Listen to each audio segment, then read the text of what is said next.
Welcome to another Coerver Coaching podcast, and it's my great pleasure to be speaking with my dear friend René Meulensteen, who was an original Coerver kid.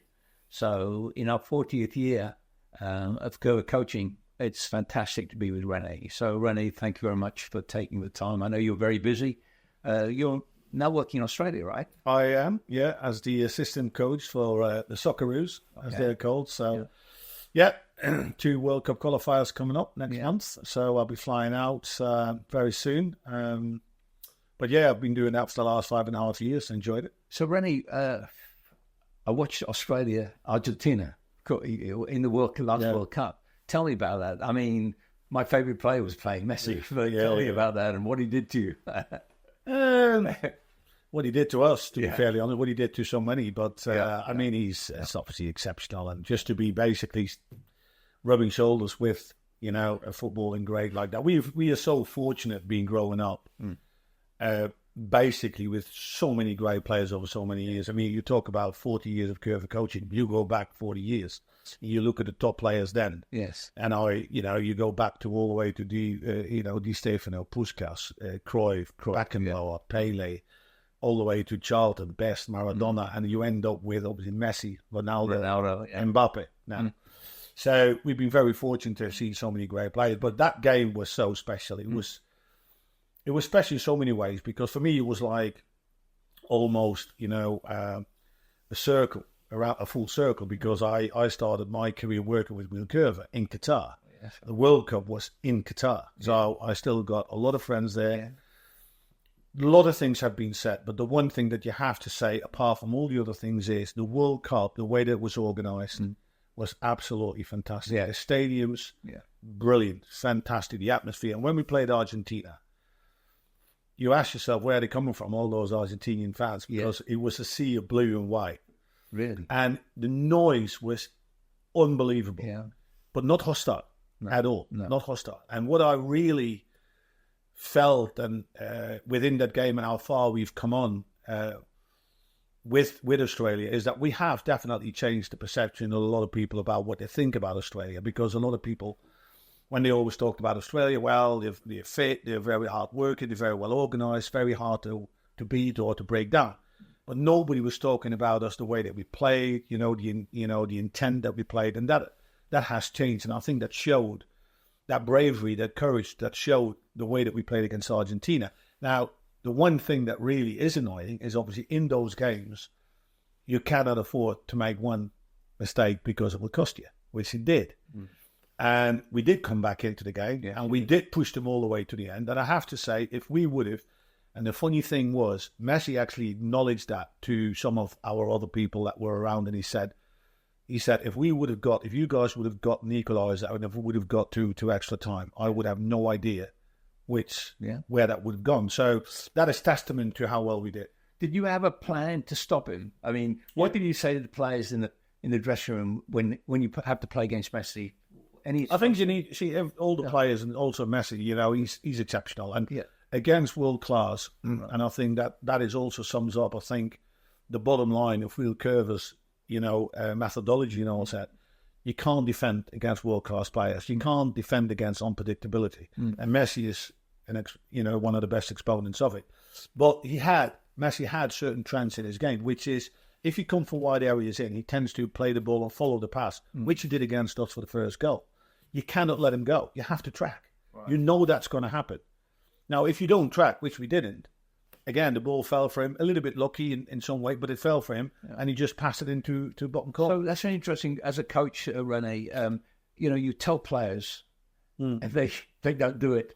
Well, what do you think happens? Is that but that is a split-second loss of concentration, focus? Probably. You I wish we knew, right? Exactly, because like I said, have we ever seen or have we ever played? Have we ever coached a perfect game? No, never. There's always something. That's the beauty of the game. That's the beauty of the game. Yeah. So, René, the other great play was Ronaldo, because, of course, I'm an biased. I'm a Messi fan, but I also have incredible admiration for Ronaldo. Tell me you worked with him. Tell me a little bit about how you work with him, what you feel his strengths were. Well, I met Cristiano when he was 18. Right. Now he's 39. Now his incredible career and the longevity that they've got, plus Messi and both Ronaldo, the way that they look after themselves, is an example for every young athlete and professional, where you've got the right lifestyle, the right diet and everything, apart from having the talent. But Ronaldo was that type of player that came with abundance of, talent. And when you've got talent, you've got abundance of potential. Sure. But that potential needs to be unlocked.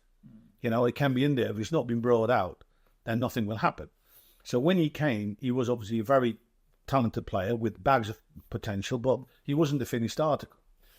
What we did find out, or what I did find out fairly early, very quickly, because the funny thing was, at that particular time, Sir Alex Ferguson gave me the opportunity to do some individual stuff with players, individual, and Diego Forlan was one of them. Mm-hmm. And I started with Diego. Diego, very great. The Uruguayan player. The Uruguayan player. Right. Great professional. Right. Both feet, left and right. Mm. But he had absolutely no skill aspect to use that in his favour. Like, he had no chop, he had no step over, he had nothing. So I was working with Diego on a daily basis. Mm. Little blocks of 15 to 20 minutes. Yeah. So at one point when Cristiano joined us, he saw me, going...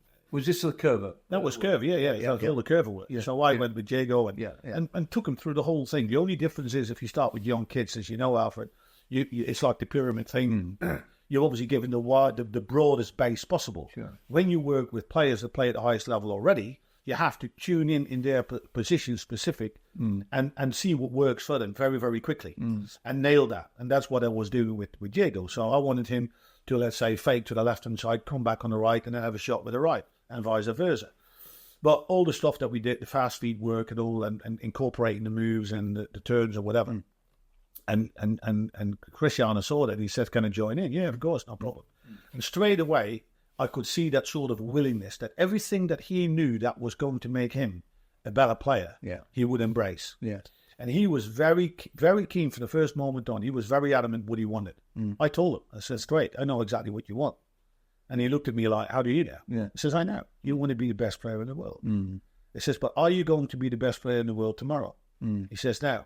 Are you going to be the best player next week? No. Next month? No. So what do you need to do? What strategies do we need to devise to make sure that you get there? Yeah. And part of that was two ways. It was make your technique, you're skillful, but make it more functional.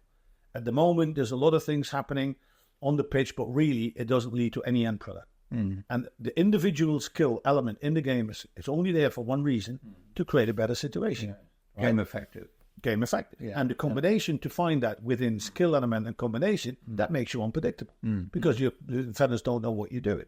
And the other one is you need to become a far more prolific goal scorer. Yeah. At the moment, you always try to score the perfect goal.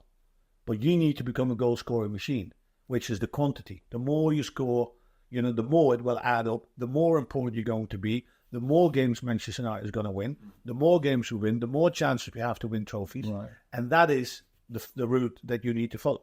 So would you say, René, I know the data for back 20, 25 years is that 95% of goals scored from 30 metres and in. Obviously, that when you work with Ronaldo, did you focus on that area, that 30, the last third area? Yeah. What it did with Cristiano, I sort of divided the goal scoring area in zones. Right. So what I did to Cristiano is as if you draw a line from the goal post all the way to the edge of the box, you went straight in front of the goal. Yeah. That's zone 1. Yeah. That is the perfect zone to be in. Right. Because the goalkeeper will be in the middle of the goal. Right. Yeah. And always remember the goal doesn't move. Right. The goalkeeper does. Right. So if you are in this area here, you will be able to score in any corner. Yeah. Bottom left, bottom right, top right, whatever. Yeah. Yes. If you then draw a line from the goal post, the left goal post, to the corner of the box, and the same on the other side, you get like a triangle area. Yes. A lot of goals are scored from that area. You can cut in. Yeah, because that's where you come from. Yeah. And then you have to decide, and then you have to look at, okay, have I got a free attempt on goal? You the goalkeeper. Right. Or have I got a defender in front of me? Right. Now, if you got a defender in front of you, it's better to beat him coming in the inside towards zone 1 because your chances to score will increase. Right. If you beat him on the outside, that's what I call zone 3. Right. it becomes more difficult because your angle becomes, and the goalkeeper will move. Yes. But we work through all those 3 zones. Fantastic. In every different aspect. And obviously the problem around there is you're outnumbered, more or less outnumbered. So you've got to create, so there's less space, less time, right? So certainly, as you well know, in the Coerver work, one of the main intentions of 1v1 is to create space, not go past people, but create space. Yes. And so I would imagine for Ronaldo, was he equally as good? If he went to the right, would he shoot with his right? When he went to his left, would he shoot with his left? Was he equally? Yeah, both feet, very powerful. Obviously, predominantly right, but he was very good with his left as well. But it was all about, I still remember one particular aspect where we used to play him sort of from the left-hand side at times as well. Right. He could play either wing. Right. And he was one of those sort of wing strikers, as you call them, right? But players that come in, from the left, but he would come in. But I remember a game in the Champions League against, I think it was CSKA Moscow. And in that particular week, I said, if you're on the left-hand side, and you are on speed approaching the goal. Right. The one thing then you create a better angle is to chop behind your opposite leg. Yes. Pretend you go the outside, chop it, and then you straight away in the shooting position. And he scored space, and he scored a fantastic, creating space just to offset the, off balance the opponent. Yeah. At the end of the day, the biggest part of skill is making the opponent believe you're doing something. Yeah. And you do the opposite. And to find the space. And exactly find the space. Yeah. And then to execute, which he did in that game perfectly. And whilst in my mind, how important is it for young players to start becoming two-footed? In Coerver, of course, that was, if we go back 40 years, that was a foundation with Will's idea of ball mastery, ball fiddling. But how important do you think it is when we're teachers of young players between 7 and 18 years old that we encourage two-footed mastery? Well, it's obviously beneficial and it's helpful, in my opinion. However, there's plenty of examples. There's plenty of examples that people that only have one particular, outstanding foot, Messi, who don't play with the left foot but play with the outside of the right. Yeah. How often do you see that now? And Johan Cruyff was, example of that. Yeah. And it doesn't matter at the end of the day. It all comes down, to the execution and the functionality of it. Would I encourage it? Yes, of course I would encourage it because you're widen. It's easier to open up on the back foot. It doesn't matter right or foot. You can still pass where you want. I'll tell you, in the early days, where the first time I heard some advice from Will in '83 was he was talking about this word ball feeling, and of course I scratched my head. In English, ball feeling doesn't mean anything. Yeah. And I didn't. It took me about 30 years to understand. Unfortunately, Will passed some years ago, but it was after he passed that I understand this word ball feeling. You're Dutch. I don't think. I'm very interested. Anyway, in Holland, you do incorporate certain English words, right? When you're speaking, it's like in Japan. When I worked in Japan, I suddenly hear Japanese, so this ball feeling, was that when you first started with Will? Was that a word that you heard too? It always seems strange to me. What's it mean? What's ball feeling? Yeah, well, ball feeling. But in Holland, see, sometimes you can't sort of directly translate, but in Holland the word is balgevoel. Okay. And really the better translation is that ball feeling is like, you think, well, I'm feeling the ball. Yes. No. It's like you're having, it's touch. That's basically some sort of ball automatic. Yeah, ball feeling is not the right translation. Yeah. It's nothing that is touch. Right. So people with good balgevoel, they've got a great touch. Yeah. That's what it is basically. And is that common? Do Dutch coaches still use that word? Yeah. Of course. Yeah. Those terminology. Yeah, that absolutely. Okay. So if I can, let's talk about our commonality with Coerver. So I think in the early days, before you joined Manchester United, I got a call from a Bright Kidd, and Sir Alex was a big fan of Coerver because of his days in Aberdeen. I know he told me he had all the big tapes. Remember those tapes? Yeah. I don't know where they are now, so I went up and I started a relationship with Brian and Manchester United, and then I was so pleased that they approached you. Tell me how you were working, I think, in Qatar when they approached. Yeah. I was still in Qatar at the time. And they knew your connection because obviously I told Brian about you and other people, and they knew your connection with Coerver. Yeah. So was that a factor of them approaching you? Yeah, big factor. Yeah, big factor because obviously I worked with Wheel enough almost about 4 years. 4 years. Yeah. This is basically it. If you get a grassroots football, you get them at a young age. You have to make them skillful as possible. The only way to do it is a lot of Coerver work into that 1v1, 2v2, 3v3, 4v4, 2v1, 3v2, 4v3, 4v4 game, etc. So there you go. Yeah, And Les said that's brilliant. They're going to really have a good look at it and da. So I actually told Dave Mackay when he came back. He says I met Les Kershaw, for Man United. I don't know whether this is going to lead to anything. He says, but I want you to know because I don't want you to turn up somewhere and you hear my name and you don't know what's going on. Sure. I never asked him for any favours, but what Dave did, I didn't know that. I only found that out later whilst I was working with Sir Alex, that Dave Mackay was one of Sir Alex's heroes. Yes. In terms of the way he played and that. Yeah.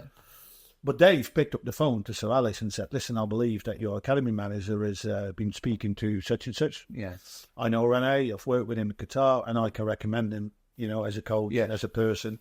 So that put suddenly a lot of weight on the plate for Sir Alex. So when Les Kershaw knocked on Sir Alex's door, he already knew. Yes. And the funny thing with that was that that was in September, I think, or something, and then Dave Mackay rang me in October. It's, hi René, it's Dave here. Has Sir Alex Ferguson rang you? Yeah. And I started laughing because he was always taking a mickey. It says, no, it says, but I just hung up on Prince Charles at the time. You know what I mean? I said, no, I'm serious. Yeah. It says, Dave, but have you given him the right number? Because the last time I visited you, I told you Qatar has added another 5 behind the country. Oh, yeah, that must be it.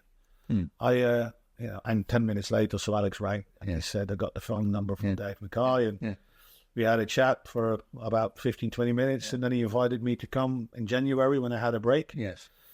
And then I joined And so Sir Alex thought so highly of you. I remember Charlie Cook, co-founder of Coerver Coaching with me.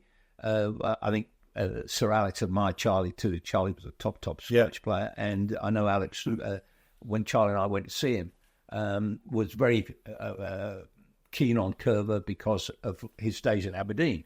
But I think he must have thought so highly of you to come in at the youth level and go to the first team. I've been in football for 50 odd years. Very unusual. It is. Unusual. So what did he see with being? Forget about modesty. What did he see in you? Because it's very unusual, René. Trust me, I've been in professional football. For somebody from the youth department to go into the first thing. Because it's two different worlds. Yes, exactly. And it's all about, your expertise and where does it fit right. So he saw something. Well, I think if you look at the sort of way I progressed was that he knew that I had a very clear ideas and vision about how I would implement this and how Man United would benefit from it on the long term. Right. Because after the first season, I invited him 2 or 3 times to come to the Cliff and Littleton Road. They said, you have to come in the early days just to see the environment we create. Yeah. Then you need to come whilst we're sort of halfway, and then to the end of the season to see the progression of what we did. Yeah. So which he did. Yeah. And then he said, I want you to have a really good look at the academy and every team and everywhere to look, because I didn't have a specific team. I was responsible for setting up the development centres, the advanced centres, coach education, parent education, all the things that I felt was needed. And then I looked at... Would that coach's education, would that include training, showing the Coerver work? Yeah. Every time you had players in, I explained them, first of all, the philosophy behind it, to understand why are we doing these things? Sure. Why are we creating this 4v4 format? Because it's different. What do we want these players to do? Right. We want them to play, to express themselves at the skill level. We don't want them to play an adult game through adult eyes, with adult coaching. So I stripped that all down, and I wanted Ferguson to understand why. Yes. Because I told him, said, listen, the academy and starting grassroots level is nothing else than we need to prepare those kids that can meet the demands of the modern day game in 10 to 15 years. Yes. A lot of things will change, but one thing will never change. Yeah. That's the skill element in football, because if you go back to the history, it was exactly the same in the 50s, 60s, 70s, 80s, 90s, because you can cherry pick all those players that make the difference. And the difference is They were more skillful and therefore more effective and more unpredictable, blah, blah, blah. Yeah. So, I understand that. Yeah. So I had a 3.5-hour meeting with him after the last season. Mm. And basically, I sort of drew a timeline from himself when he came to United and where we were then. And that was 2002. 2001, I came 2002. So this is where you are now. This is your building time, from 86 all the way up to 90. There's the success start. More success may take. The key now is how are we maintaining this success? How are we, and what are the things that we need to put in place to making sure that stays up? One is making sure that past the time that we get to 2010, we got other players ready, like your class of 92, that can feed in. That's one thing. But also, I said there is still a lot to gain at the highest level of first-team players. I am convinced that if you implement this work, still the technical work, very specifically, onto the positions of the pitch, and you can make any player maybe 1 to maximum 5% better. Well, let's say it's only 1%. Your whole team is 10% better.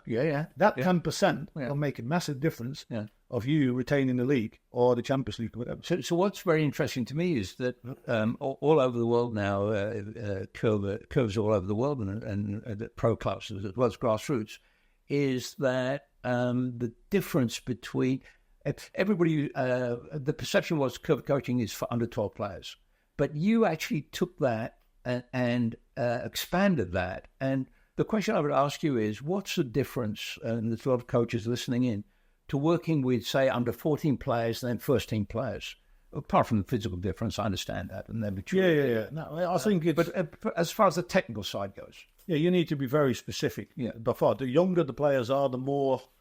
the more general your approach is, and the more you give the kids for themselves to discover what works for them. Right. And you just need to create an environment where they can express a fun environment, sort of. Fun they enjoy it. Exactly. Where they can just... And, and all that. Right. Whereas, if I've started, and that was, I think, a big thing for Ferguson, because Ferguson saw me working with 8, 9-year-olds. Yeah. And then suddenly he saw me doing the individual stuff with first-team players. Yeah. Because when I started with Diego, then Cristiano came, then Rui Ernesto came, and did a lot of stuff with games and all that. Then the medical department felt, well, listen, actually this is really good because we are just physios, and there's always a block before they go back to team training. It's much better that René does that than we do that. So suddenly I got put in between there. Now, that was a great opportunity for me now to implement all the Coerver stuff into a team setting. Because when you constantly only work with individuals, at the end of the day, the next step is how can you coach the players in a game setting to that success? And that won't happen overnight. No. There will be moments that they fail, you know what I mean? But not a problem. That's where you need to get through, You need to identify what it is. That's the final sort of piece of jigsaw. But when they then start to experience that success in a game situation, that's what you want. And so then suddenly I had this reserve team with players like Johnny Evans, Gerard Piqué, Giuseppe Rossi, Fraser Campbell, all of them. And I was hammering them with this. Hammering them. With Coerver. And suddenly that whole team, which was like good players.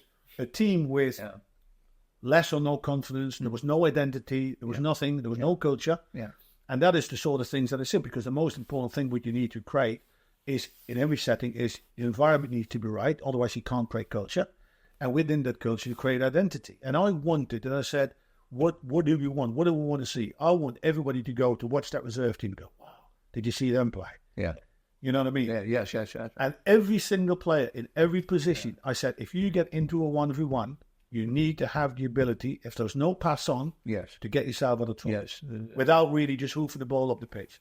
Whether you're a right back, left back, centre back, midfielder, whatever. But everybody needs to understand their specific 1v1's capabilities. So I think what you did very successfully, and I'm grateful for that too, is that you showed that the Coerver work was applicable at all ages and at all levels. It just has to be taught in the right way and in the right circumstances. So the other thing I have to say, the one thing that did really help me, because you know how important, showing it and demonstrating it. Absolutely. And not to blow my own trumpet, but I was very good in demonstrating things. I remember you practicing a lot. But I could show, because if you say to players, you need to do this and this, and you're falling over the ball, or you can't do it correctly, you lose credibility. Yeah, you know what I mean? Yeah. But if you can say, listen, when you get in this position, you can do this or that. You can do this or that, and you can show them. Yes. You know, and but if I can do it, but I'm not a player anymore. Yes. I'm 10 years older than you, or 15. Yes. But if you can do it with that level, and then you can do it 10 times as quick as I can you imagine what? Oh, and that leads me to it. So questions from coaches, especially grassroots coaches, under 18 coaches, is some of them may be injured or not comfortable with doing the skills. And would you agree that not to put themselves in that position to show it, but maybe get one of the players? 100%. 100%. Listen, I'm not the youngest anymore. No. So, absolutely. That's another way around it. Yes. But what I'm saying is, if I'm working on an individual basis, that's different. If you work in a team setting, by all means, use the players, because if players that can do it and they can teach other players, is a very powerful tool. It is, isn't it? Yeah. But if you work on a one-to-one, that is different. So then I think some level of skill level is acquired. Another question, René, that I've heard in many different countries is, again, for youth players, is the disconnect sometimes between performance in training and then match day. And my intuition is it's a mental problem. It's not a technical or a physical problem, provided that those two are adequate. Well, have you got any thoughts on that? Why there's so many players who look pretty good on training, match day comes and they really don't do it? Because it's a very simple answer for that. Because they are worried about the if the skill, whatever, it doesn't come off. Yeah. They are worried about the reaction. The fear. And if that reaction is negative, fear, exactly, that will stop them from doing it. And that is the worst thing that you can do, because the biggest thing that players that are very skillful, what we try to do is to make them creative, and is freedom. Because freedom creates creativity. Yeah. And if you stop that, but with that freedom and creativity, there's a risk. There's always a risk involved. Yes. But that risk can never be stopped because of fear, because of the reaction they think they're going to get from teammates or coaches. Now, that is a massive... parents, maybe. And parents. And that is a massive job for coaches to make sure, listen, you have got the green card to when you get in these positions, I want you to try to execute those moves. Yeah. You will never... I can still give you another example. Yes. I started at Manchester United with those young kids, you know, those under nines. And they were in that team was Jesse Lingard, Ravel Morrison, Ryan Tunnicliffe, Lionel Cole, the Keane brothers, Will and Michael Key, all of them. Yeah. And my whole emphasis was, like I said, off we go. And every player at that position has to, 8v8, whatever. Yeah. And they played away to Leeds, and apparently they lost 9-3 or something. Yeah. And the parents were complaining about the fact that kids were doing scissors and double scissors in their own box. Yeah. So I had parent education. So I had to bring the parents in and reassure them. I says, remember when I told you from the start, we're going to do things differently. You need to keep the end picture, inside, and then we work backwards. This is nothing else than part of the process. It says we're going to be playing Leeds again at the end of the season, and let's see where we are then. Because what the players are doing now, they've got the skills. The next level is awareness and understanding. Yeah. When they understand when to do what and where. Yeah. So obviously when they grow old, but I don't want to stop them from trying, because if I kill it now, it will never serve us again. So I just let it go on and all that. Yeah. Months later, again, so many trainings later, we play again, we play Leeds, and obviously they play Leeds up the park. And because they were so confident now. Yes. And, and then they started to know, no, when somebody's free, pass it, no problem. Yeah. You know what I mean? Yes. Yeah. They know that when they had an inside hook turn, I need to switch to play. You know what I mean? That sort of stuff. Yeah. And all those things were falling into place. Yeah. And then I says, and that's important for you guys to understand, because as a parent, you can do a lot of damage if you're saying the wrong things in the car. Sure.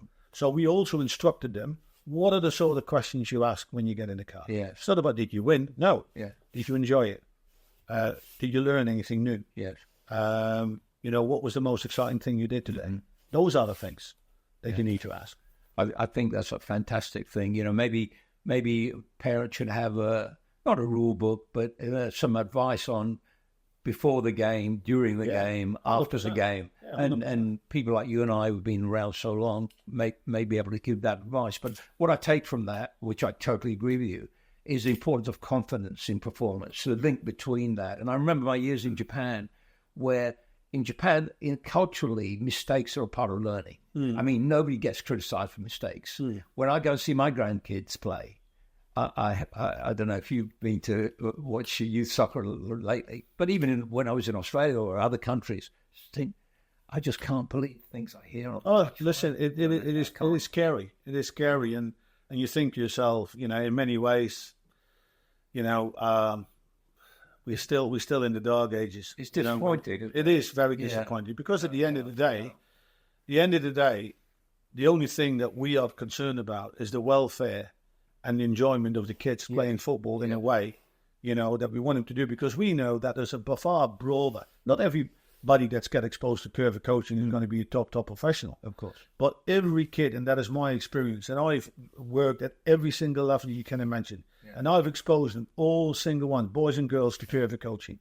But when they experience success on the ball, the confidence grows. And with that confidence, which is such an important life quality to have, people are more tend to the personality grows. And they are more tend to take initiative. And that is exactly what they need in daily life as well. There's far more things that rub off to that stuff than just saying. It's almost like more than a game, right? Absolutely. I mean, you're actually teaching life skills. 100%. 100%. I mean, that's always been certainly Charlie and my ambition when we started Coerver Coaching was both on and off the field. Because like you say, I think, what is it in the Premier League? Less than 1% of players who start at 12 make the first team. I mean, it's just marginally, and especially what the Premier League, what it has become. Because of the monster that they've created, because of the money involved and the demands, etc. And that's why a lot of young players, also here in England, fall to the wayside.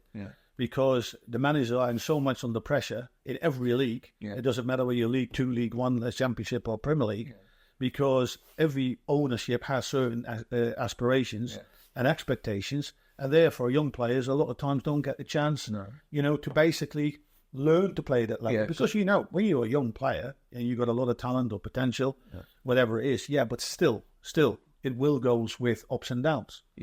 That resilience that they exactly need, and when when those downs coincide with losing games, then the managers get they get nervous, because they think, well, I can't afford that, because otherwise I'm out of a job. And it's like a spiral that's created, which is not necessarily a good thing for. We all talk about the Premier League's the best league in the world. But is it necessarily the best league for young players to develop here? Not too sure about that. Well, certainly, I suppose if they don't stay in the game or full-time game, it's not. I think, obviously, still just the money that's being put into the Premier League clubs. Look, there's a lot of good things have happened all over Europe as far as player development. Certainly when I was a young coach and a young player, it's chalk and cheese.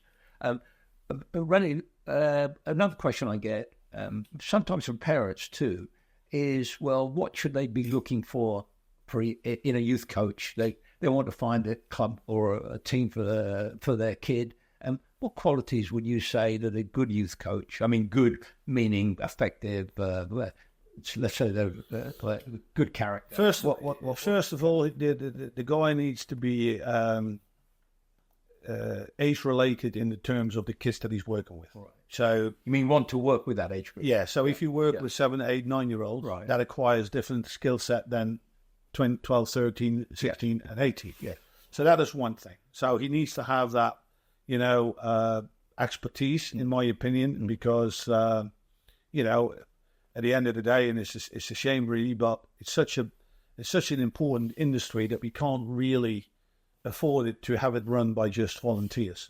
Who just happen to be, because I do this because I know him, or they're a parent, right? A brother or my sister, parent are doing it, but and have no expertise, because it's too precious. One. So you need to have that people that work in the specific age brackets, understanding that particular age.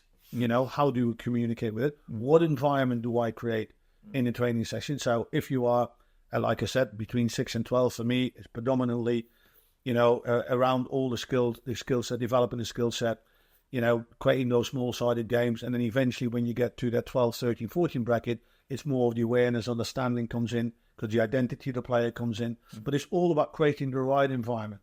Yeah, training is all about repetition, in my opinion. Yeah. Because when you do the right things, then obviously you improve and all that. It's not about creating an environment which you try to set up to use whatever players because you want to win the next game. Because then you're going off the wrong track. But it's all about kids experiencing, learning new things, developing, growing. That's the biggest word. Kids need to grow. And in many different aspects, if on the lives, but as a footballer as well, you can grow every time they walk off the pitch. They feel good about themselves. They've learned something new, and obviously, you carry on like that. The further you go up, 13, 12, 13, 14, 15, 16, those coaches need to have a good understanding about, by teaching the game. How do I teach the game? So the identity of the player comes out. Now, how do I do that? Yeah. So what sort of environment am I creating in training? How can I these kids to learn to play the game in, let's say, an 11-11 side? And then the next thing is, again, when you get to the sort of 18 bracket where the sort of young adults, and there's nothing wrong because you want them to compete. Right. That's completely different than wanting to win. Yes. Competing is good because you give 2 kids 8-year-olds a ball, they will compete. Yes. Not a problem. You know what I mean? But it's not about you as a coach trying to do everything to win a game because you manipulate your lineup, and that's my best chances to win.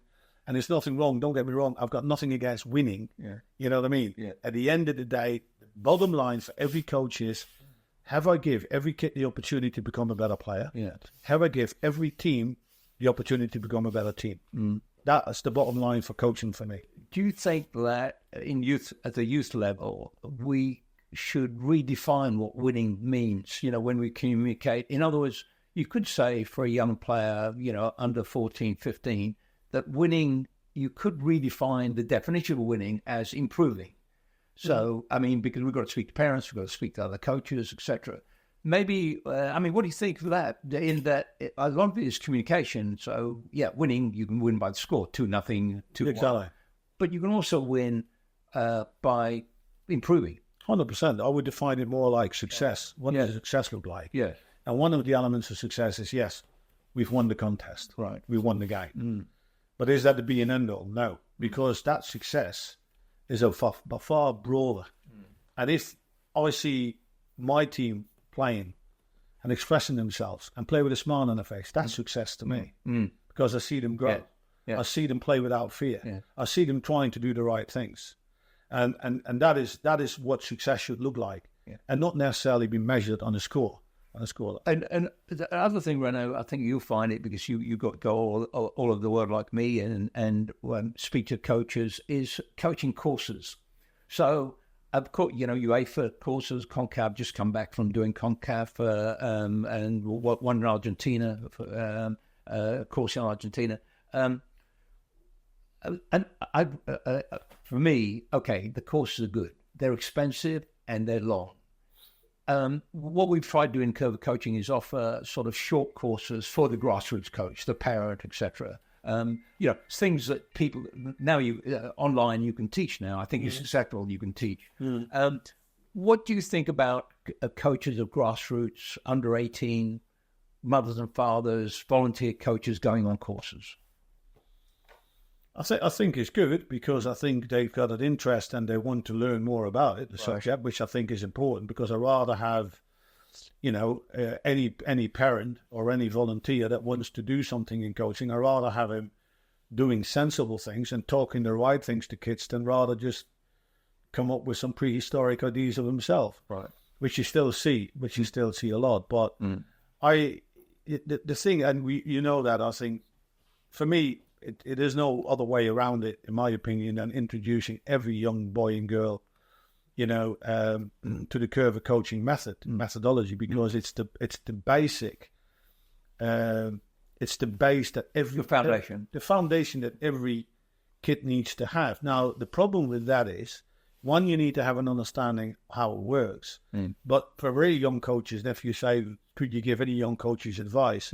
And I said, yes, young, really good coaches who love the game of football, who can play the game of football, dive into this, make it your own, like I did, like you did, like so many of us did, because we have first-hand experience what you can achieve, kids all over the world, to bring them to, a level that would have never accepted. But you have to have the understanding, but also you have to invest in time to learn them yourself. Yes. You know what I mean? To be able, and he said, it doesn't have to all be perfect. It doesn't have to be full speed, but as long as the message get across, that is the main thing, that you understand these are the particular moves that I can use, when the opponent is in this particular position or that position, when you go on, and know how that fits in the grand scheme of things. Yes. How it's effective in the team game, because it is a team game. Yeah, absolutely. So René, look, 40 years, I don't know where they've gone. You still look pretty young, but it's been great for me personally and for Coerver Coaching to have you as a member of our family. And so I want you to thank you for today, and for you, you've done great in your career. I'm really proud of you. I sound like your dad, but I'm proud of you. But listen, I have to honestly say, Alf, and I mean that. When I was a young kid, I had my own dreams and my aspirations, and like many other young kids, you want to be a professional footballer. But where I was born in Holland, at that particular time, scouting was not existing. You just played in your local club, and you were hoping for the best. But the strange thing was that at a very, very young age, I had a feeling for coaching. And when I actually got my hands on Wheels, this book here, this is the original. I remember this book, filming this book. Starting this. Yeah. And when I read it, and when I read the preface, something clicked. And I thought to myself, you don't need to have university to understand what wheel curver means. And I started to, dig into that. I made it my own and all this. And if it wasn't for wheel curver, and I'm being absolutely so proud for the fact that I've been working with the man himself for a number of years. But if I would have not done this, and I would have not made it my own, and I would have not got involved with Coerver Coaching, I probably would have had the career that I've had. And I have to thank, the fact that you've got a hold of this book in one of the shop windows, in my next door village. And I'm looking back 40 years now. I'm looking back on it. Listen, I couldn't be more happier of what I've achieved in football. I've worked at every particular level you can think of. I've worked with the highest and the best professionals in the league. I'm still going, and I'm still using this until this day. And I will never stop trying to improve players with that, because I know it works. My friend. Good. Thank you. Thank you.